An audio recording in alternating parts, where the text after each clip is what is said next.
Good day, everyone. I'm Charlene Ann Bernaldez, architectural student taking Architectural Design 6 um, in TIP or Technological Institute of the Philippines, Quezon City. So today, um, i-discuss ko po yung project namin which is a proposed five-star resort hotel in Tagaytay City named Pahuay. So first, Um, I'll tell you po muna anong ibig sabihin ng pahuway. So, pahuway is hilagay nun and waray term meaning to rest or rest. Um, yung word po na to is mag-play ng malaking part sa ating discussion for today. Next, project overview.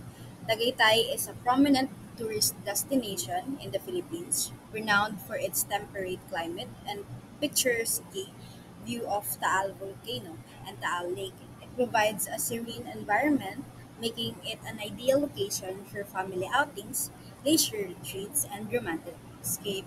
So, ang Tagaytay po is very popular po siya as a tourist destination sa ating locals and as well as sa mga tourists or sa mga international um, guests. And next, so let's discuss naman po ang problem statement. So first is the land use. Continuous infrastructure development in Tagaytay presents a significant risk of ecological destruction, potentially undermining the area's environmental sustainability through systematic green space reduction. So, ang first problem na po natin is yung land use. So, dahil nga po very popular yung Tagaytay, ang tendency po is marami pong buildings, mga commercial buildings na naipapatayo um, um, without pinag-iisipan po if yung environmental impact mga ng pagtatayong yon. Second po is cultural dilution.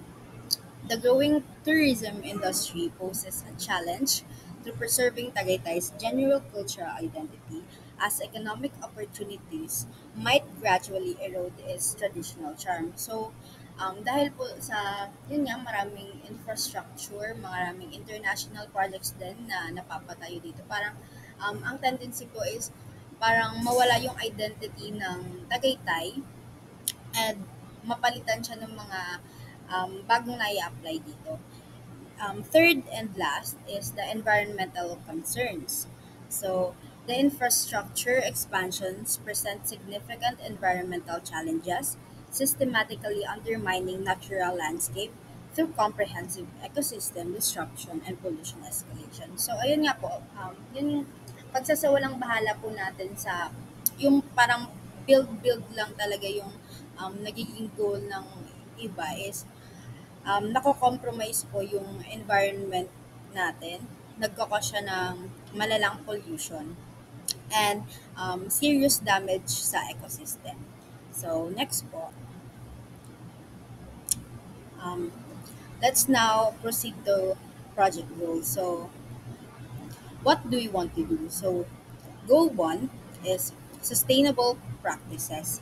Incorporate sustainable practices and green technologies and promote environmental conservation, including energy efficient system, water conservation strategies, and the use of eco-friendly materials to minimize the environmental impact of the resort hotel. So, yun po, ang pinaka-goal din po natin dito is to reduce yung magiging damage nung pagpapatayo ng resort. Kasi we want pa rin na ma-preserve yung land and mag-less yung pag-consume natin ng energy.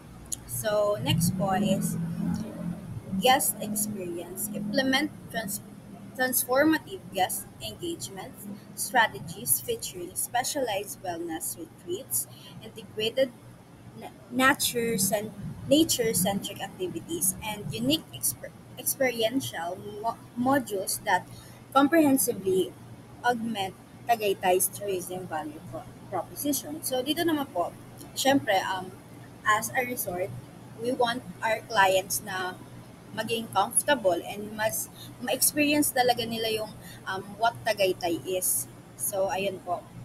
Mag-include tayo ng mga wellness centers, retreats for our guests. Next is goal 3 po natin is increase tourism, enhancing the influx of visitors from both local and international markets, foster job creation, and stimulate economic growth. So, ang pangatlong goal po natin is yung talagang mas ma-boost yung tourism sa Tagaytay. Kasi um, ito pong project natin is hindi lang po siya magiging help or sa mga clients but as well as for the residents po to give them jobs, job opportunities and etc. Next po is cultural promotion. So, resorts can serve as a catalyst for promoting local culture and heritage by offering activities that highlights the history, arts, and culinary specialties of Tagaytay.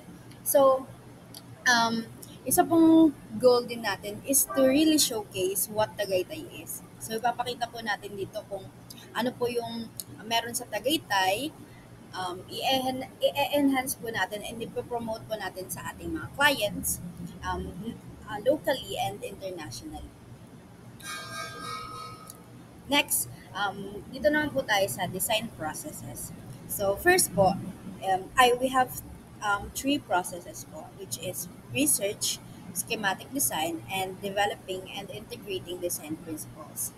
First po sa research. So, involves a comprehensive analysis of the needs, lifestyle, and demands of prospective users. Additionally, incorporated users analysis and demographic studies into the project to better understand the target audience. So, yung first na naging process ko po is, syempre, to research the project and ano po yung mga needs and goals nung magiging project natin. So, additionally, inaral din po yung mga potential consumers or yung mga magiging guest ng resort and hotel. So, um, ginagawa po ito para alam natin kung paano natin sila i-cater, kung ano po yung mga magiging needs nila, what they want, and from there, ilalagay na, magbibigay po tayo ng touch, representing or papakita natin yung Tagaytay. Okay, yung pangalawang process po natin, which is yung schematic design. Conceptual design is developed and conceptual ideas are translated into representation. So dito po, ang ginawa ko po dito personally is dahil po nakapag-research na tayo dun sa mga needs, mga requirements, nag-proceed naman po ako sa schematic design, which is yun po yung pag-a-arrange na po ng mga spaces, mga initial sketches, and yung mga ideas. Tapos, ini-incorporate ko na po siya dun sa mga naging sketches ko po. The third process po is developing and integrating design principles. In this phase, we will develop comprehensive and detailed plans which will encompass the specifications for materials, finishes, furnitures, and fixture. So dito po, during this process po, nagde-detail na po tayo ng mga plans, yung mga materials na gagamitin, and as well as yung mga color scheme ng magiging overall project. Next is the design concept. So, biophilic design. The project aims to reduce stress and promote relaxation through creative designs and engaging activities. It incorporates natural light, fresh air, and beautiful outdoor landscape to create a healthy and enjoyable experience for visitors. So, first po is the form. The design incorporates curved forms and shapes inspired by the silhouette of a hammock, representing the continuity and interconnectedness of humans and nature. This feature will be seamlessly integrated into the landscaping and architectural spaces, conveying a sense of movement and fluidity. So here po sa form, we mimic the shape of a hammock. So yung curve po nun. So curve po is it gives the sense of fluidity, and um, it also represents the nature, which is yun po yung gusto nating maging connection between the users and the project. Second po is the function. The design prioritizes open and adaptable layouts that can be effortlessly reconfigured to address shifting needs, thereby enhancing the overall functionality and versatility of the structure. So sa function naman po, we want the place to be adaptable so kung anong needs ng magiging clients natin. So, ayan po. Next is program to enhance interactions and foster connections between humans and the natural environment by providing designated spaces and areas that allows individuals to cultivate meaningful a relationship with nature. So dito po sa program, so hindi lang po um, rest or a relationship with ourselves, um, but as well as sa mga tao. So, magkakaroon sila ng mga connection, ganyan. And as well as, yung main um, purpose po talaga is to connect with the nature. So, ito po yung naging plano. So, next po. So, let's proceed po sa building systems and innovation. So, solar panels, integrating renewable energy solutions such as solar panels into the building design reduces energy consumption and promotes sustainability by harnessing on-site electricity generation and reducing reliance on non-renewable energy sources. So, as discussed earlier, one of our problem po is um, yung energy consumption. So, um, by adding solar panels po, magagamit po natin yung natural energies and ma-integrate po natin siya dito sa building para hindi po ganun, we really promote po na mag-less yung consumption natin ng energy. So, and utilizes the uh, natural energies. Next po is accessibility. The facility features strategically placed ramps and elevators providing seamless accessibility for individuals with disabilities.